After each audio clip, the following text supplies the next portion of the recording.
ನೋಡಿ, ಬಾಂಬ್ ಬೆದರಿಕೆ ಆಗ್ತದ್ದು, ಸುಳ್ಳು ಬೆದರಿಕೆ ಇರ್ಬೋದು, ನಿಜ ಇರ್ಬೋದು, ಇತ್ತೀಚೆಗೆ ಹೆಚ್ಚಾಗ್ತಾ ಇದೆ. ಇದೆಲ್ಲಕ್ಕೂ ಕೂಡ ಕಾರಣ ಆಡಳಿತ ಸರ್ಕಾರ.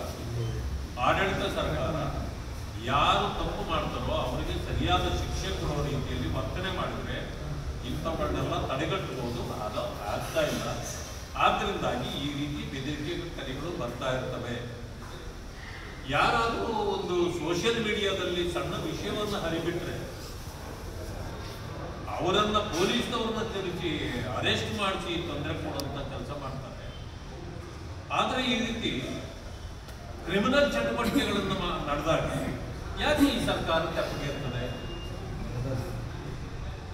ಈ ರೀತಿಯ ಪ್ರಶ್ನೆಗಳು ಅನೇಕ ಹುಟ್ಟುತ್ತವೆ. ಯಾರೇ ಮಾಡಲಿ ಇದು ತೀಕ್ಷ್ಣವಾಗಿ ತೆಗೆದುಕೊಳ್ಳಬೇಕು. ಸರ್ಕಾರ ಕಠಿಣ ಕ್ರಮವನ್ನು ತೆಗೆದುಕೊಳ್ಳಬೇಕು. ಯಾವುದೇ ಅಧಿಕಾರಿಗಳನ್ನ ಟ್ರಾನ್ಸ್ಫರ್ ಮಾಡಿದ್ರೆ ಅವರಿಂದ ಸುಲಭವಾಗಿ ಸುಮ್ಮನೆ ಮಾಡಲ್ಲ, ಅವರಿಂದ ಸುಲಿಗೆ ಮಾಡ್ಕೊಂಡೇ ಮಾಡೋದ್ರಿಂದ ಯಾವ ಅಧಿಕಾರಿಗಳು ಕೂಡ ಕಾಂಗ್ರೆಸ್ ಸರ್ಕಾರವನ್ನಾಗಲಿ ಅಥವಾ ಅಧಿಕಾರ ಸ್ಥಾನದಲ್ಲಿ ಇರ್ತಕ್ಕಂಥ ಮಂತ್ರಿಗಳನ್ನಾಗಲಿ ಅವರೇನು ರೆಸ್ಪೆಕ್ಟೇ ಮಾಡಲ್ಲ. ಆ ಕಾರಣದಿಂದ ಈ ರೀತಿ ಆಗ್ತದೆ. ಸರ್ಕಾರ ಜನರ ಮನೆ ಬಾಗಿಲಿಗೆ ಹೋಗ್ಬೇಕೇ ಹೊರತು ಜನ ಯಾರೋ ಅದರಲ್ಲೂ ಕೂಡ ತೊಂದರೆಗೊಳಗಾದವರನ್ನ ಕರೆಸ್ಕೊಳ್ಳೋದನ್ನು ಇದೆಯಲ್ಲ, ಇದಕ್ಕಿಂತ ಕೆಟ್ಟ ಪ್ರವೃತ್ತಿ ಇನ್ನೊಂದಿಲ್ಲ ಅಂತಕ್ಕಂಥದ್ದನ್ನು ನಾನು ಹೇಳಲಿಕ್ಕೆ ಬಯಸ್ತೇನೆ. ಉಗ್ರರ ಅವತಾರಗಳು ಹೆಚ್ಚುತ್ತಾ ಇರ್ತಕ್ಕಂಥ ಸಂದರ್ಭದಲ್ಲಿ ಸೆಕ್ಯೂರಿಟಿಯನ್ನು ಕೂಡ ಹೆಚ್ಚಿಸಬೇಕಾಗಿದೆ. ವಿಶೇಷವಾಗಿ ರೈಲ್ವೆ ನಿಲ್ದಾಣಗಳಿಗೆ ಎಲ್ಲದರಲ್ಲಿ ಹೋಗುವಂಥದ್ದಿಲ್ಲ, ಪದ್ಧತಿನೇ ಇಲ್ಲ. ಅಂದರೆ ನಾನು ನೋಡಿದೆ ಇವತ್ತು ಬೈಪನಹಳ್ಳಿಯಲ್ಲಿ ಪರಿಸ್ಥಿತಿ ಆಗಿದೆ. ಇಲ್ಲಿ ಬೆಂಗಳೂರು ನಗರದಲ್ಲೂ ಕೂಡ ಸಂಗೊಳ್ಳಿ ರಾಯಣ್ಣ ಸ್ಟೇಷನ್ ಕೂಡ ಆಗಿದೆ. ಎಲ್ಲ ಕಡೆ ಯಾರು ಎಲ್ಲಿಂದ ಬೇಕಾದರೂ ಬರ್ಬೋದು, ಎಲ್ಲಿ ಬೇಕಾದರೂ ಇಳಿದು ಹೋಗ್ಬೋದು ಅನ್ನೋ ಪರಿಸ್ಥಿತಿ ಇದೆ. ಆದ್ದರಿಂದ ನಾನು ಸಂಬಂಧಪಟ್ಟ ಅಧಿಕಾರಿಗಳಲ್ಲಿ ನಾನು ಒತ್ತಾಯ ಮಾಡ್ತೇನೆ. ಅದು ಕೇಂದ್ರ ಸರ್ಕಾರಕ್ಕೆ ಬರ್ತದೆ. ಕೇಂದ್ರ ಸರ್ಕಾರ ಮಾಡಿದ್ರು ಕೂಡ ನಾವು ಅದನ್ನ ಒತ್ತಾಯ ಮಾಡಬೇಕಾಗತ್ತೆ, ಮಾಡಬೇಕಾಗತ್ತೆ. ಮಾನ್ಯ ಸೋಮಣ್ಣವರು ನಮ್ಮವರೇ ಮಂತ್ರಿ ಇದ್ದಾರೆ, ನಾನು ಅವ್ರಿಗೂ ಕೂಡ ಮಾತಾಡ್ತೇನೆ ಅಥವಾ ಪತ್ರ ಬರೀತೇನೆ. ಈ ರೀತಿ ಆಫೀಸರ್ಗಳ ಬೇಜವಾಬ್ದಾರಿತನದಿಂದ ಈ ರೀತಿ ಆಗ್ತಾ ಇದೆ. ಭವಿಷ್ಯ ಅವ್ರ ಗಮನಕ್ಕೆ ಬಂದಿರಲಾರ್ದು ಅವರ ಗಮನಕ್ಕೆ ತರ್ತಕ್ಕಂಥ ಕೆಲಸವನ್ನು ಕೂಡ ನಾನು ಮಾಡ್ತೇನೆ. ರಾಹುಲ್ ಗಾಂಧಿ ಯಾರು ಪರವಾಗಿದ್ದಾರೆ ಅನ್ನೋದು ನೋಡಿ. ಎಲ್ಲಕ್ಕಿಂತ ಮಿಗಿಲಾಗಿ ಹೈಕಮಾಂಡ್ ಅನ್ನೋದು ಕಾಂಗ್ರೆಸ್ ಸಪೋರ್ಟ್. ಹೈಕಮಾಂಡ್ ಅಂತಂದ್ರೆ ಯಾವಾಗಲೂ ಯಾರು ಇರ್ತಾರೆ? ಎಐಸಿಸಿ ಅಧ್ಯಕ್ಷರು. ಎಐಸಿಸಿ ಅಧ್ಯಕ್ಷರನ್ನು ಹೈಕಮಾಂಡ್ ಅಂತ ತಿಳ್ಕೊಂಡೇ ಇಲ್ಲ ಕರ್ನಾಟಕದಲ್ಲಿ ಇರ್ತಕ್ಕಂಥ ಯಾವ ನಾಯಕರು ಕೂಡ. ಅವರು ರಾಹುಲ್ ಗಾಂಧಿನೇ ಎಐಸಿಸಿ ಅಧ್ಯಕ್ಷರು ಅಂತ ಇವತ್ತು ತಿಳ್ಕೊಂಡೇ ಕಾಣ್ತದೆ. ಬಿಹಾರ್ನಲ್ಲಿ ನೋಡಿ, ಎಲ್ಲೂ ಕೂಡ ಎಐಸಿಸಿ ಅಧ್ಯಕ್ಷರ ಫೋಟೋಗಳೇ ಇರಲಿಲ್ಲ.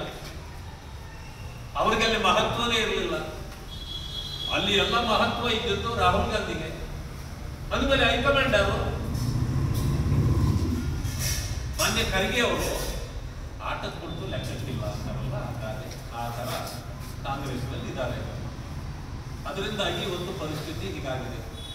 ಎಲ್ಲಕ್ಕಿಂತ ಮಿಗಿಲಾಗಿ ಕಾಂಗ್ರೆಸ್ನವರು ಒಂದು ಕಡೆ ನಾಯಕತ್ವ ಬದಲಾವಣೆ ಆಗಬೇಕು ಅಂತ ಒಂದು ಕಡೆ ಕರೀತಾರೆ, ಮತ್ತೊಂದು ಕಡೆ ರೀಶಫಲ್ ಆಗಬೇಕು ಅಂತಾರೆ.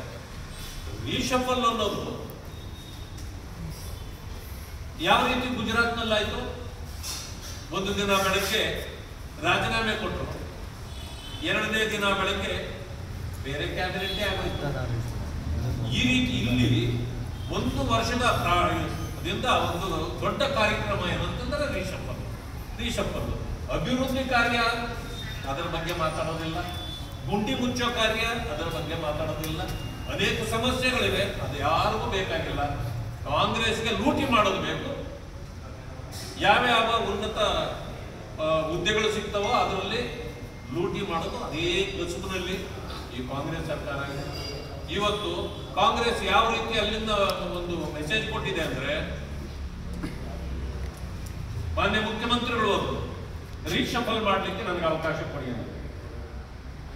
ಈಗ ರೀಶಫಲ್ಗೆ ಅವಕಾಶ ಇಲ್ಲ ಅಂತ ಅಂದ್ರೆ ಅರ್ಥ, ರೀಶಫಲ್ ಮಾಡ್ಲಿಕ್ಕೆ ನೀವು ಅವಕಾಶ ಕೊಟ್ಟಿದ್ರೆ ಮುಖ್ಯಮಂತ್ರಿ ಬದಲಾವಣೆ ಇಲ್ಲ ಅನ್ನೋ ಮೆಸೇಜ್ ಅನ್ನು ಕೊಟ್ಟ ಕೊಟ್ಟಂಗಾಗೋದು. ಅದಕ್ಕೇನು ಮಾಡಿದ್ರು, ರೀಶಫಲ್ ಮಾಡಲ್ಲ ಅಂದ್ರು. ಈಗ ರೀಶಫಲ್ ಇಲ್ಲದೆ ಇದ್ರೆ ನಾಯಕತ್ವ ಬದಲಾವಣೆ ಆಗುತ್ತಾ? ಅದಕ್ಕೂ ಉತ್ತರ ಇಲ್ಲ. ಅಂದ್ರೆ ಏನಾದ್ರೂ ಜೀವ ಇದ್ದಿದ್ರೆ AICCಗೆ, ಹೈಕಮಾಂಡ್ಗೆ ಇದಕ್ಕೆಲ್ಲ ಉತ್ತರ ಕೊಡ್ಬೋದಾಗಿತ್ತು.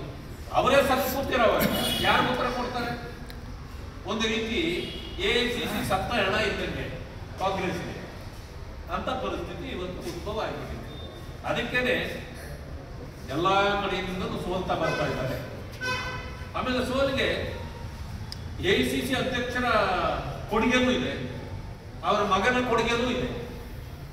ಈಗಾಗಲೇ ಹಿಂದುತ್ವವನ್ನು ವಿರೋಧಿಸ್ತಕ್ಕಂಥ ಕಾಂಗ್ರೆಸ್ ಜೊತೆಗೆ RSS ಅನ್ನ ಬ್ಯಾನ್ ಮಾಡಲೇಬೇಕು ಅಂತೇಳಿ ಮಗ ಹೇಳಿದ್ರು ಅನ್ನೋ ಕಾರಣಕ್ಕೆ ಮಗನಿಗೆ ಸಪೋರ್ಟ್ ಸಿಗಲಿಲ್ಲ ಅಂತೇಳಿ ತಂದೆಯ ಸಪೋರ್ಟ್ ನಿಂತಿದ್ರಿಂದ ಇದೆಲ್ಲವೂ ಕೂಡ ಇವತ್ತು ಚಿತ್ತಾಪುರ ಗುಲ್ಬರ್ಗದಲ್ಲಿ ಇರತಕ್ಕಂಥದ್ದು ನಾವು ಬೆಂಗಳೂರು ತನಕ ಗೊತ್ತಿರಲಿಲ್ಲ.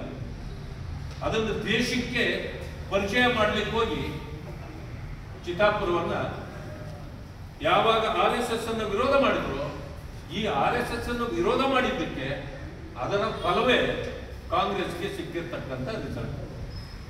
ನಿರ್ಭೀತ, ನಿಷ್ಪಕ್ಷಪಾತ, ವಿಶ್ವಾಸಾರ್ಹ ಸುದ್ದಿಗಳಿಗೆ ಮತ್ತೊಂದು ಹೆಸರಾಗಿರುವ ನ್ಯೂಸ್ 18 ಕನ್ನಡ ಈಗ ಆಪ್ನಲ್ಲೂ ಲಭ್ಯವಿದೆ. ದಯವಿಟ್ಟು ಇಲ್ಲಿರುವ QR ಕೋಡ್ ಸ್ಕ್ಯಾನ್ ಮಾಡಿಕೊಂಡು ಆಪ್ ಡೌನ್ಲೋಡ್ ಮಾಡೋದಕ್ಕೆ ಮರಿಬೇಡಿ. ನಿಮ್ಮ ಬೆಂಬಲ ಹೀಗೆ ಸದಾ ನಮ್ಮೊಂದಿಗಿರಲಿ. ಧನ್ಯವಾದ.